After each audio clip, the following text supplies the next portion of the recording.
ओम नमः शिवाय। श्री सद्गुरुनाथ महाराज की जय। परम पूज्य गुरुदेवता श्री कलावती माता की जय। जय राधे कृष्ण, जय गोपाल कृष्ण, श्री गुरुदेव दत्त। ओम नमः शिवाय। आजचा अनुभव खूप सुंदर मंजिरी डोंगरे म्हणून आहेत, त्यांनी हा अनुभव शेअर केलेला आहे। तर तुम्ही म्हणाल की आज असं का व्हिडिओ बनवायला लागले ही? तर प्रॉब्लेम असा आहे की ज्या वेळेला आपण व्हिडिओ पोस्ट करतोय त्यावेळेला एडिटिंग वगैरे केल्यानंतर आईंचे जे फोटो वगैरे पण यूज केले जातात, तर ते सुद्धा फोटो म्हणजे परत परत नाही यूज करायचे।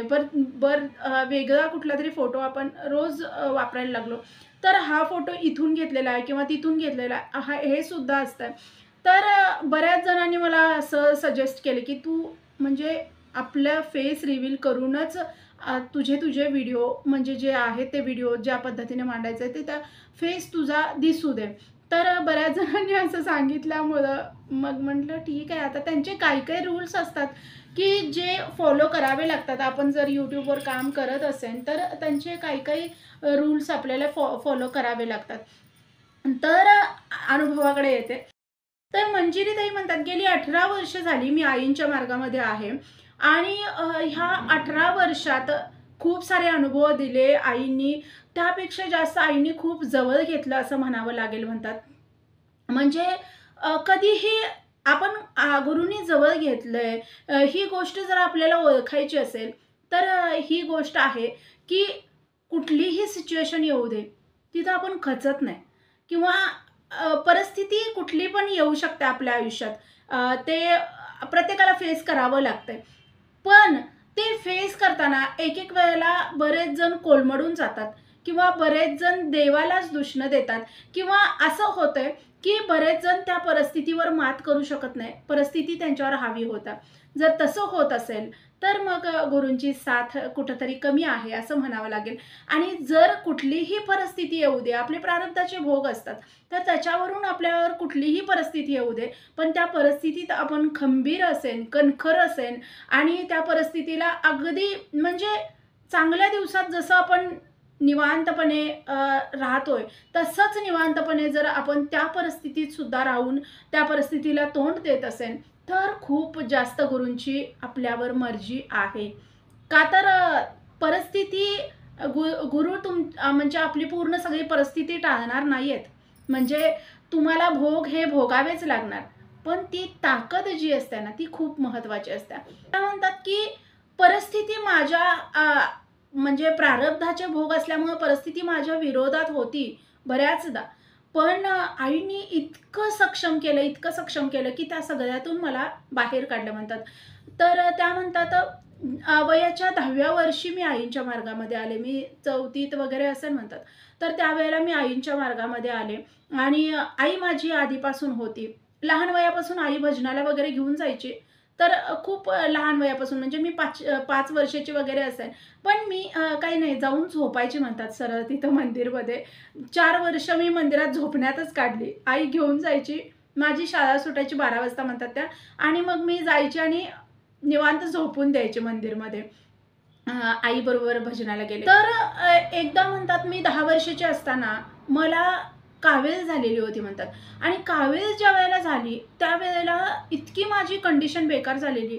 मला ॲडमिट वगैरे केलं, हे झालं आणि त्याच्यामध्ये आईने मला एकदा आईला मी म्हटलं, "आई मला फार त्रास होतोय" आणि ती जी औषधं वगैरे जी होती म्हणतात, तर ती औषधं हे माझ्यासोबत सुद्धा घडलेलं आहे बरं का. ती औषधं दह्यांमधून दही असतं ना, दह्यामधून देतात बऱ्याच ठिकाणी असतात ती. तर हे माझ्यासोबत सुद्धा घडलेलं आहे. त्या म्हणतात दह्यामधून घ्यायला लागायची औषधं ती आणि मला कफाचा पण त्रास होता म्हणतात आणि त्यामुळे मला कफ पण व्हायला लागला आणि खूप माझी क्रिटिकल कंडिशन झालेली. आई माझ्यासाठी रोज 5 माळी जास्त करायला लागलेली होती म्हणतात. पण तिनं मला सांगितलं, त्यावेळी मला आईनं हे शिकवलेलं, की "हे बघ, मी जेवले तर तुझं पोट भरणार आहे का?" तर नाही. मग तसंच मी तुझ्यासाठी उपासना केली किंवा मी तुझ्यासाठी आता मी रोज मंदिरात जाते का नाही, तुला मी म्हणते का, की तू भजनाला बस किंवा उठ, झोपू नको असं म्हणते का? तू झोपतेस तिथं मंदिरात येऊन. तर आईनं कुठेतरी हे आवडलं नसावं म्हणून तू आजारी पडलेली आहेस, असं आईनं त्यावेळेला मला शिकवलं, की तू आईंची माफी माग आणि म्हण, की मी रोज 2 माळी सकाळी जप करेन, संध्याकाळी 2 माळी जप करेन, असं मी आईना बोल आणि नामस्मरण कर. तर मी म्हटलं बरं ठीक आहे. पण आई तू पण करायचं लागलेस ना. तर आई म्हटली, "खरं अगं मी तुला आता काय बोलले, की मी जेवलं तर ते मलाच लागणार आहे. तुला जेवावंच लागणार तुझ्यासाठी. तसं तुझ्यासाठी तुला प्रार्थना करावी लागणार आणि तू बालोपासना करशील." बालोपासनाला मी जायची म्हणतात. खरं फक्त रविवारी बालोपासना. बाकी मी कुठल्याही वारी बालोपासना करत नव्हते आणि इतर वेळी भजनाला जाऊन झोपायचं आईसोबत. तर त्या म्हणतात की असं माझं चाललेलं असताना मग मला ज्यावेळेला कावीळ झाली त्यावेळेला मी करायला सुरुवात केली म्हणतात. म्हणजे जवळ-जवळ मी 20 दिवस होत आले, 15-20 दिवस होत आले, तरी मी कव्हर झालेले नव्हते. मी आजारीच होते म्हणतात. आणि मग अशामध्ये आईनं ज्यावेळेला बोलली त्यावेळेला मग मी माळ करेन असं आईंना बोलले आणि मी आई म्हटली म्हणजे बरं झाल्यावर करेन असं नाही, ते आत्तापासून सुरू करायचं. तर लवकर आपल्याला आई तुला बरं करतील आई. आणि मग म्हणतात मी 2-2 माळी करायला लागले. सकाळी 2 संध्याकाळी 2. शाळा तर चुकलेलीच होती म्हणतात. मग बालोपासना पण करायला लागले. रोज बालोपासना पण करीन हा पण हे पण बोलले आईंना. आणि तुम्हाला सांगू म्हणतात 4थ्या दिवशी मला एकदम जास्त चांगलं वाटायला लागलं. आणि मला असं वाटायला लागलं, अरे मी इतके दिवस आजारी आहे आणि 4थ्या दिवशी आता मला खरंच बरं वाटायला लागलंय वगैरे. आणि मग आई म्हटली, "बघ, आईनी तुला आता बरं करायला सुरुवात केली का नाही?" तर त्यांना जो शब्द दिलेला आहे, तो मात्र कायमस्वरूपी पाळायचा, तो नाही मोडायचा. आणि मी एकुलती एक मुलगी होती म्हणतात त्या आईला. का तर बरेच वर्ष झाले म्हणजे मीच खूप वर्षांनी आईला झालेले होते. 6-7 वर्षांनी आईला मी झालेले होते म्हणतात. आणि त्याच्यानंतर काही आईला म्हणजे दुसरं काही राहिलंच नाही. आणि ह्यात पण आईला ते पण गोष्ट होती, की ती गोष्टसुद्धा आईला हवी होती, की मला काहीतरी भाऊ-बहीण काहीही असावं, पण असावं मला असं तिला वाटत होतं. तर त्याच्यासाठी सुद्धा तिची उपासना चालू होती म्हणतात. असं झालं म्हणतात की आई एकदा असं बोलता-बोलता म्हणजे शेजाऱ्यांशी बोलताना मी ऐकलं म्हणतात, की वाटतंय हो मला पण की असावं आणखी एखादं, पण काय शेवटी आता आईंची इच्छा. आणि मग मला असं वाटलं म्हणतात, की आई माझ्यासाठी प्रार्थना करत होती, 5-5 माळींचा जप करत होती माझ्यासाठी. तर मी ह्या गोष्टीसाठी आईसाठी का नाही करावं? तर आईसाठी मी पण केलं पाहिजे. असं म्हणजे त्या वयात मला ही जाणीव व्हायला लागली. तर ही गोष्ट आईनीच म्हणजे एवढ्या लहान वयात ह्या गोष्टीची जाणीव होणं. आणि मग मी आईंना बोलले म्हणतात त्यावेळेला, की "आई, माझ्या आईला असं वाटतंय, की मला एखादा भाऊ असावा किंवा मला एखादी बहीण असावी. तर माझ्या आईची खरंच इच्छा पूर्ण करा." आणि आईनं सांगितलेलं, की इच्छा पूर्ण झाल्यानंतर मग मी हे करेन, असं नाही आईंना कधी बोलायचं. तर मी हे करेन आणि तुम्ही आमची इच्छा पूर्ण करा, असं बोलायचं आणि त्याच दिवसापासून सुरुवात करायची. हे आईनं सांगितलेलं होतं म्हणतात. त्यामुळे मी असं त्यांना बोलले, आईंना बोलले, की "आई, मी रोज 2 माळ सकाळी, संध्याकाळी 2 माळ जे करते, तर रोज मी सकाळी 5 माळ करेन आणि संध्याकाळी 5 माळ करेन." आणि म्हणतात काय म्हणजे माझं ते खेळण्याचं वय होतं, हुंदडण्याचं वय होतं. पण माझ्याकडून कसं काय त्या गोष्टी घडल्या मला काही समजत नाही म्हणतात. पण मी तेवढ्या लहान वयात मी 4थीला 5वीला ह्या वयात मी होते आणि त्या वयात मी सकाळी 5 माळ जप करायला लागले आणि संध्याकाळी 5 माळ जप करायला लागले. बालोपासना करायला लागले. आईला खूप आश्चर्य वाटायला लागलं म्हटल्या, की ही मुलगी 2-2 माळ जप करणारी, 5-5 माळी. पण आईला मी बोलले नव्हते म्हटल्या, की मी आईंना असं-असं बोलले म्हणून.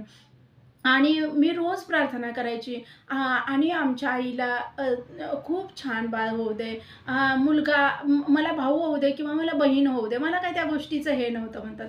आणि रोज ती ती प्रार्थना करायची मी. आणि तुम्हाला सांगू म्हणतात, ज्यावेळेला मी 3रीत वगैरे होते, 2री-3रीत होते, त्यावेळेला मला बिलकुल शाळेची आवड नव्हती म्हणतात.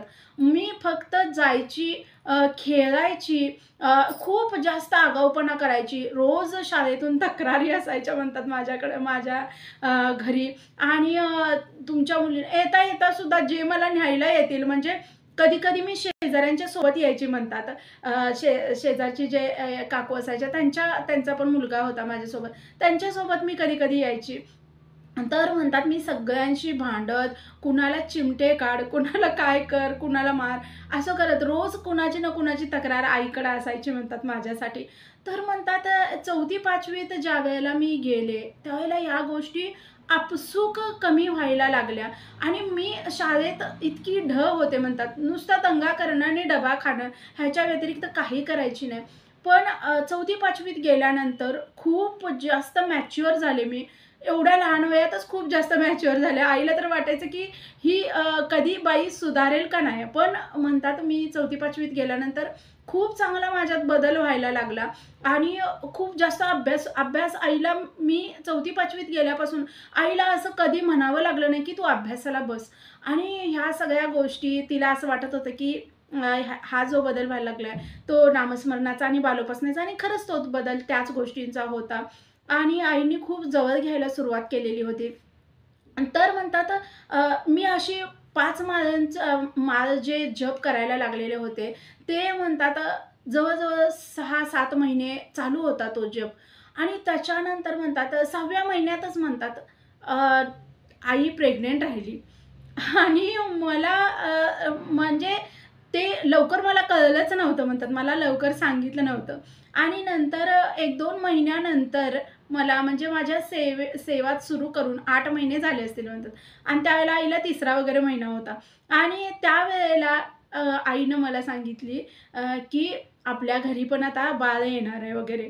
तर मला इतकं हे झालं म्हणतात त्या आणि मी आईला बोलले, "आई आणि तू एकदा काकूंशी बोलताना मी ऐकलेलं होतं, की मला एखादी भाऊ किंवा बहीण असावा असं तुला वाटतंय जे?"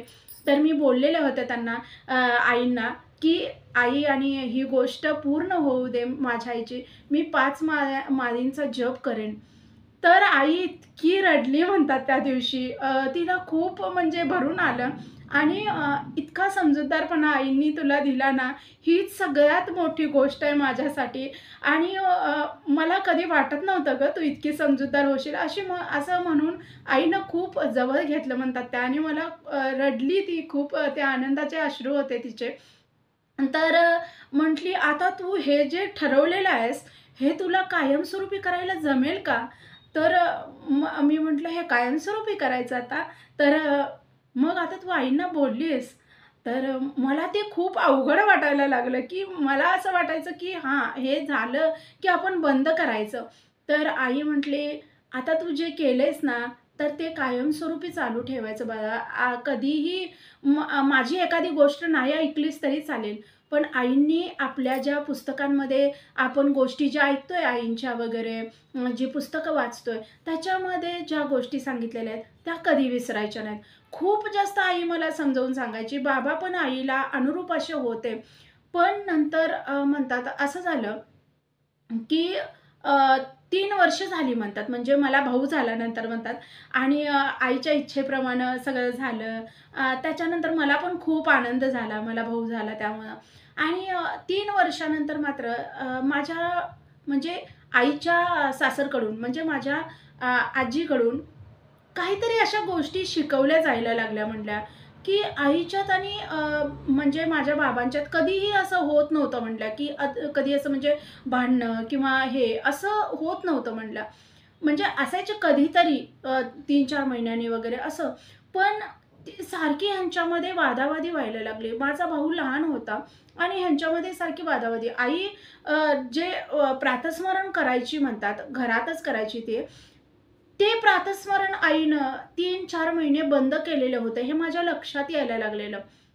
का तर भाऊ लहान होता आणि तिला खूप ह्या गोष्टींमुळं काय व्हायला लागलं होतं, माझं करणं, ते ते त्याचं करणं आणि वडील लवकर जायचे वगैरे आणि ह्या सगळ्या गोष्टींमुळं तिनं प्रातस्मरण सकाळचं बंद केलेलं होतं आणि हे नंतर माझ्या लक्षात यायला लागलं. आईच्या बहुतेक ते लक्षात आलं का नाही म्हणतात, हे मला लक्षात येईना. पण मी म्हटलं, "आई, बाबांची आणि तुझी इतकी भांडणं व्हायला लागल्यात आणि तू म्हणजे सकाळचं भजन करत नाहीयेस."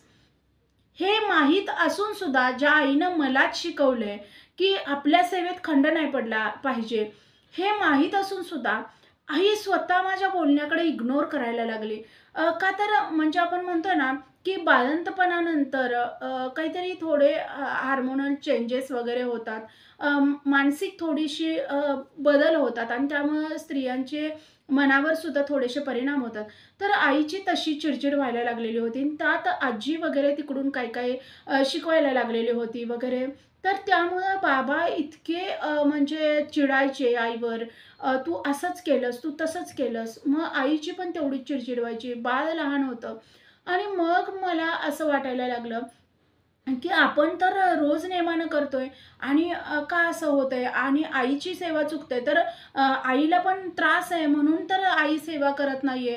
तर आई असं का करतायत? आणि मी आईंना प्रार्थना केली म्हणतात, "आई आणि माझ्या आई-वडिलांची भांडणं थांबू देत. माझ्यावर, माझ्या भावावर परिणाम होतोय." हे त्या वयात मला इतकं जास्त कळायला लागलेलं होतं म्हणतात.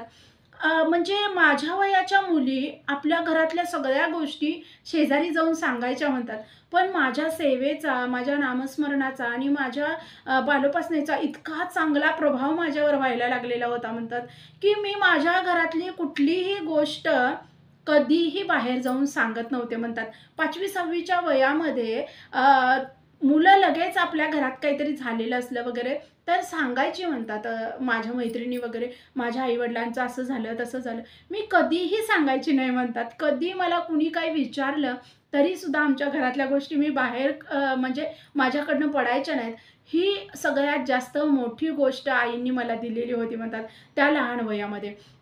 आणि मी आईला मग सारखी 2-4 वेळा मी आईला असं सांगितलं म्हणतात, की "आई तू प्रातःस्मरण का करत नाहीयेस? मी बाळाला खेळवेन, मी बाळाला घेईन." म्हणजे इतका जास्त समजूतदारपणा माझ्याकडं सेवेमुळं आलेला होता म्हणतात. तर मला आईला ते समजत नव्हतं म्हणतात आणि एक सिच्युएशन अशी आली, की माझ्या बाबांनी घर सोडलं म्हणतात आणि घर सोडलं आणि ते त्यांच्या आईकडे जाऊन राहायला लागले.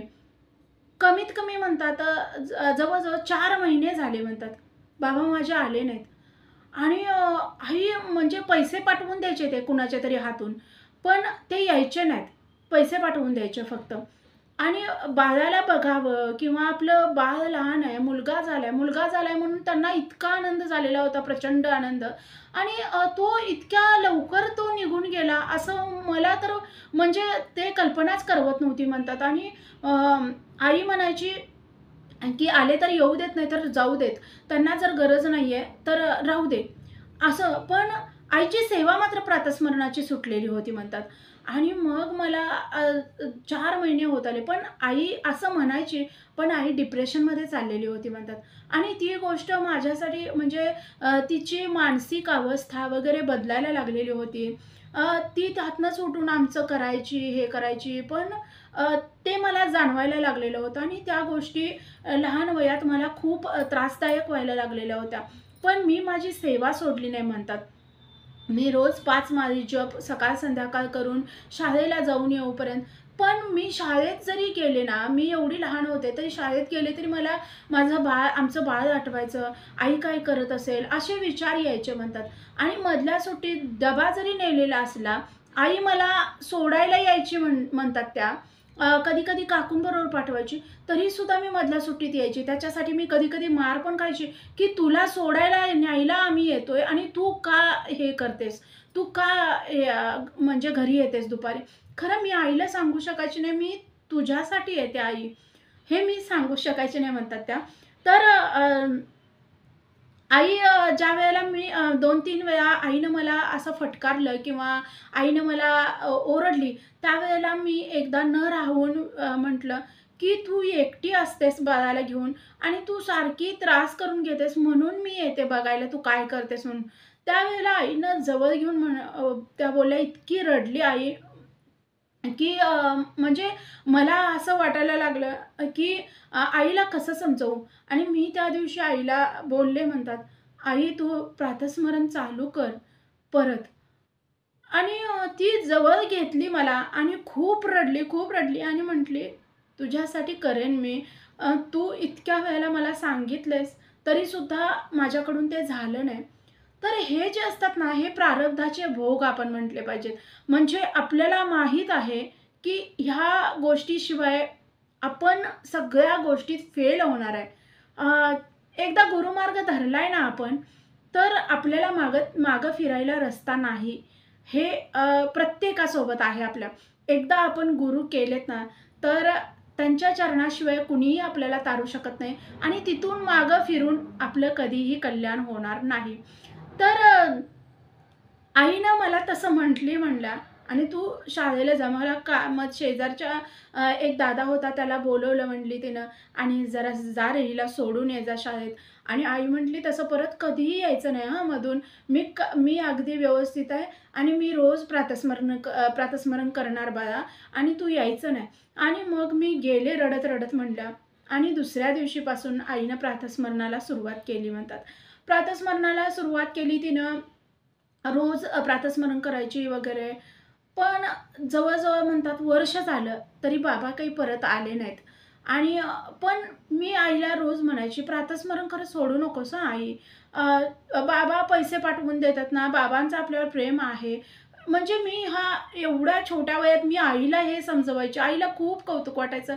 आई म्हणायची, "माझ्याकडनं चूक झाली बाळा, मी नाही परत कधी सोडणार."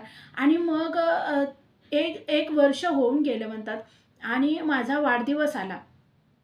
माझ्या भावाच्या वाढदिवसाला सुद्धा माझे वडील आलेले नव्हते. इतकं जास्त त्यांच्यात बॉन्डिंग चांगलं होतं दोघांचं. पण माझ्या भावाचा वाढदिवस सुद्धा केला नाही म्हणतात माझ्या आईनं. फक्त घरात त्याचं औक्षण वगैरे केलं. आणि माझ्या वाढदिवसाला मात्र माझे बाबा आले म्हणतात. आणि त्या दिवशी आले आणि तुम्हाला खरं सांगू म्हणतात, मी त्या दिवशी सकाळी इतकीच प्रार्थना केलेली होती. आई आणि तुम्ही मला फार जवळ घेतले, पण माझ्या आईला तुम्ही लांब केले.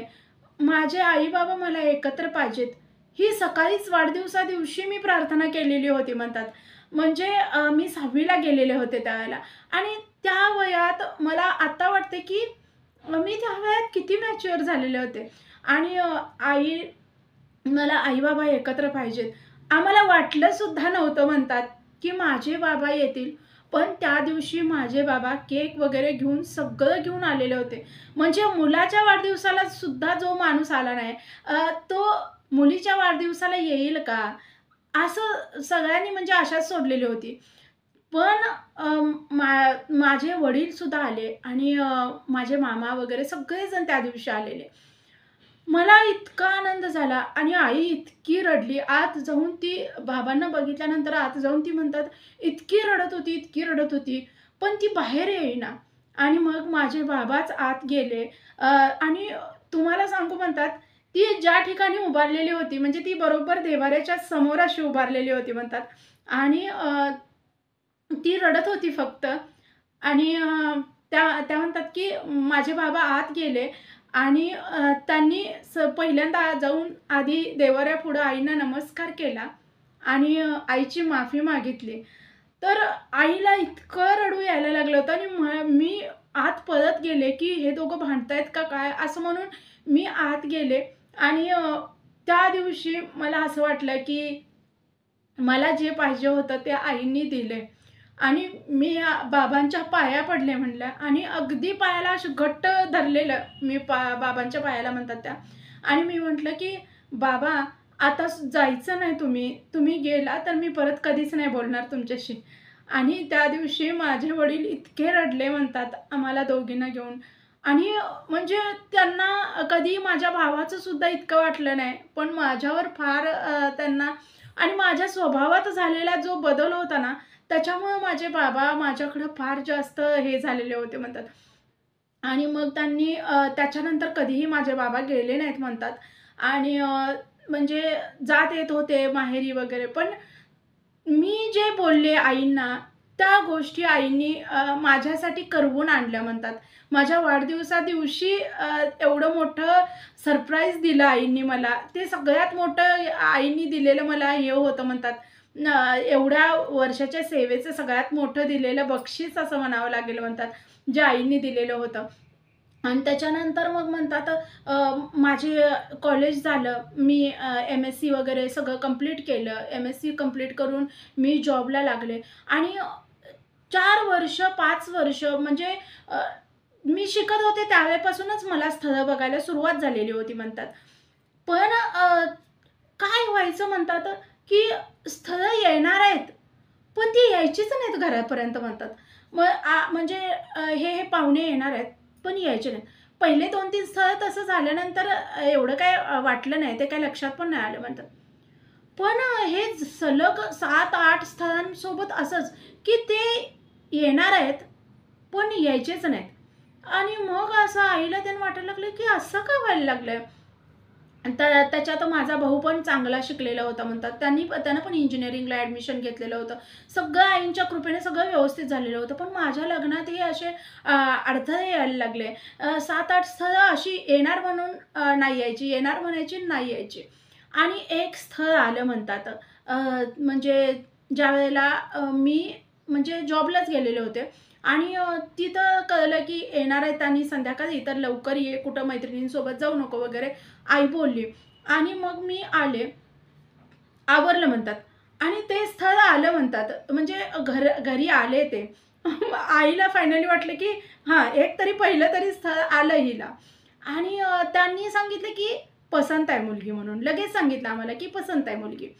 मुलगी पसंत आहे म्हटल्यानंतर आईला पण आनंद झाला. आम्हाला पण ते म्हणजे पसंत होतं.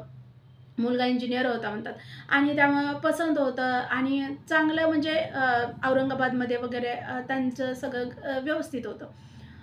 तर त्यांनी पसंत आहे म्हणून सांगितल्यानंतर मग आम्ही पण नातेवाईकात वगैरे सांगितलं आणि तिसऱ्या दिवशी फोन आला म्हणतात, की नाही म्हणजे मुलगा म्हणतोय, की नाही मला काही मुलगी पसंत नाही आहे.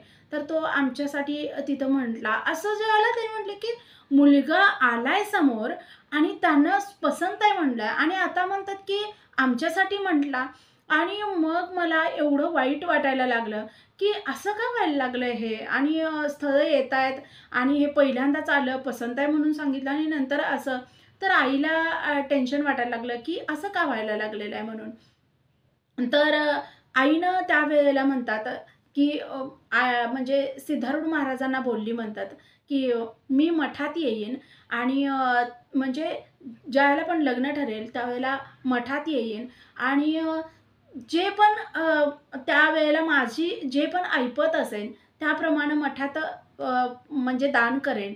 ते म्हणजे अन्नदानासाठी असेल किंवा कशासाठी.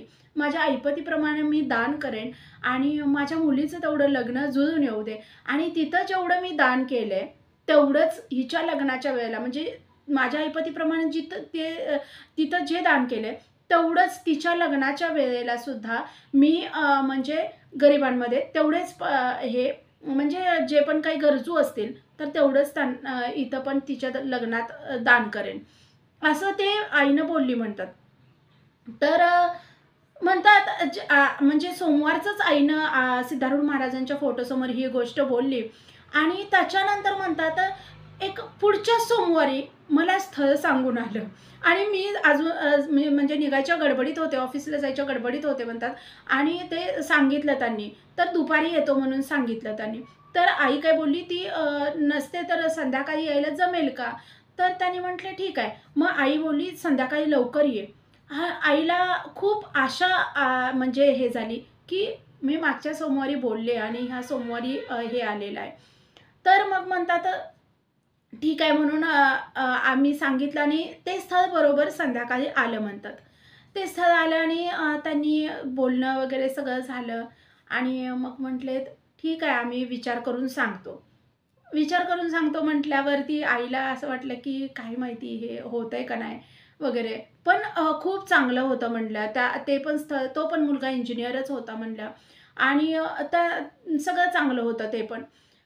तर मग असं होत असताना म्हणतात, की आईला म्हणजे 3-4 दिवस गेलेच. असं होत असताना 3-4 दिवस गेल्यानंतर आई म्हटली, "ते बहुतेक नाहीये, त्यांना पसंत नाहीये." तर मी म्हटली, "का असं आई करायला लागलेत?" मी स्वामींना सुद्धा बोलले, "का असं व्हायला लागलंय तुझ्या लग्नाच्या बाबतीत?" आईला म्हटलं, "आई, तू आता विषय सोडून दे. ते कोण येणार असतील तर येऊ देत बघायला, नाहीतर मीच आता ना म्हणजे एखादा मुलगा बघते आणि मी लग्न करून घेते. नाही नसेल आईंच्या मनात तर राहू दे." तर आई म्हटली, "तसं काही नको गं बाई करू आणि आमच्या पसंतीनंच होऊ दे." तर म्हटलं ठीक आहे. आणि 8 दिवस गेले, 15 दिवस गेले, त्यांचा निरोप आला नाही. तर त्यामुळे आम्ही म्हणजे समजलं आम्हाला की त्यांना पसंत नाहीये. आणि मग म्हणतात एकदा असं सोमवारी म्हणजे 3-4 आठवडे गेले म्हणतात आणि सोमवार आला आणि सोमवारी सकाळी पूजा वगैरे सगळं झाली आणि आई अचानक आईंच्या पुढे बोलून गेली. "आई काय हो?" आणि सोमवारी स्थळ आलं म्हणून मला असं वाटलं, की खरंच म्हणजे हे होणार आहे. आणि का असं का आम्हाला म्हणजे उगीच आशा दाखवल्यासारखी केली. मग कशाला सोमवारी स्थळ तरी आलं. असं म्हटल्याने तिच्या डोळ्यात पाणी आलं म्हणलं. आणि त्या म्हणजे मी जायच्या गडबडीत होते. मी म्हटलं आईला, "आई सारखं ते आईंच्या पुढं गारानं गात बसू नकोस गं. मला जायला वेळ होतोय." असं म्हणत मी डबा हे केला आणि मी चप्पल घालायला लागले. तोपर्यंत फोन आला म्हणतात आणि त्यांनी सांगितलं, की असं-असं म्हणजे आमचे थोडे प्रॉब्लेम होते. एक पाहुण्यांकडं वगैरे वारलेले होते. तिकडं आम्ही गेलेलो होतो. तर यायला पण आम्हाला 1-2 आठवडे गेले. इकडं-तिकडं हे झालं नाही. त्यामुळं मग कळवायला वेळ झाला, की मुलगी पसंत आहे आम्हाला. असं ज्यावेळेला म्हटली आई आणि त्या दिवशी सोमवार होता म्हणतात. म्हणजे इतका आईला आनंद झाला. खूप खूप म्हणजे खूप आनंद झाला आईला. आणि मग आईला असं वाटायला लागलं, की मी आईंना बोलले आणि का का असं मी आईंवर विश्वास दाखवला आणि मी गेले, आई गेली म्हणतात, माफी मागितली आईंची आणि मग मी पण गेले म्हणतात. त्या दिवशी मला पण खूप आनंद झाला, की फायनली कुणीतरी तरी आपल्याला पसंत केले बाबा. आणि मग म्हणतात, की 2 महिन्यानंतर आमचं लग्न वगैरे झालं. खूप चांगली फॅमिली आईंच्या कृपेने मिळाली म्हणतात. माझा भाऊ खूप चांगल्या रीतीने सेटल झाला. त्याचं त्याचं खूप चांगली त्याला खूप चांगली बायको मिळाली. सगळं आईंच्या कृपेवर हे झालं. मला आईला जी भीती होती एक, की आईला जसे प्रॉब्लेम येत होते मुलासाठी ते, तसं म्हणजे मला येऊ नयेत असं आईला वाटत होतं सारखं. पण तुम्हाला सांगते म्हणतात, माझी सेवेत कधीही खंड पडला नाही. कधीही म्हणतात त्या माझ्या सेवेत खंड पडला नाही. त्यामुळं मला कधीही असं म्हणजे हे झालं नाही, प्रॉब्लेम आला नाही मुलांसाठी. मला म्हणजे लग्न झाल्यानंतर 4थ्या महिन्यात मी प्रेग्नंट पण राहिले म्हणतात आणि म्हणजे छान मुलं पण झाली मला. 2 मुलं झाली म्हणतात. म्हणजे त्याच वेळेला नाही, 2 मुलं मला झाली म्हणतात. सगळं माझं व्यवस्थित झालं. आई-वडील सगळे म्हणजे अगदी व्यवस्थित आहेत, निरोगी आहेत सगळ्यात महत्त्वाचं म्हणतात. आई-वडील निरोगी आहेत आईंच्या कृपेनं. आता म्हणजे मेंटली आई इतकी हे झालेली होती, तर त्या म्हणतात मला असं वाटायचं, की आईला खरंच म्हणजे परत काही मेंटली प्रॉब्लेम होईल का ते? तर नाही म्हणतात. आई सगळ्यातून बाहेर पडली आईंच्या कृपेनं आणि खूप चांगलं माझं तर खूप चांगलं झालं म्हणतात आणि माझ्या भावाचंही तितकंच चांगलं झालं. त्याची बायकोसुद्धा इंजिनिअर आहे. सगळ्या गोष्टी मनासारख्या झाल्या म्हणतात आणि हे सगळं आईंच्या कृपेवर आहे. फक्त आपली सेवा आणि निष्ठा आईंच्या ठिकाणी असली ना, त्या निष्ठेनं झालं ना, त्या त्या सगळ्या गोष्टी निष्ठेनं झाल्या, तर कधीही कुठेही अडचणी येत नाहीत. म्हणतात माझी मुलं लहान आहेत, पण मी ज्या वयात आईंच्या मार्गात आले, त्याच्यापेक्षा लहान वयात त्या आईंच्या मार्गात आलेत आणि माझ्या सोबतीनं म्हणजे माझे ते आपण म्हणतोय ना, प्रेग्नन्सीमध्ये केलेलं नामस्मरण, ते खूप जास्त कामाला आलं. माझी मुलं खूप लवकर, दोन्ही मुलं खूप लवकर आईंच्या मार्गात आलेत आणि खूप जास्त म्हणतात नामस्मरण खूप छान रीतीने ते करतात म्हणतात. बसतात. बालोपासना म्हणताना अगदी डोलायला लागतात म्हणतात दोघंसुद्धा. तर खूप मला भारी वाटतंय म्हणतात. आईनी खूप चांगलं आमचं म्हणजे आयुष्य घडवलं.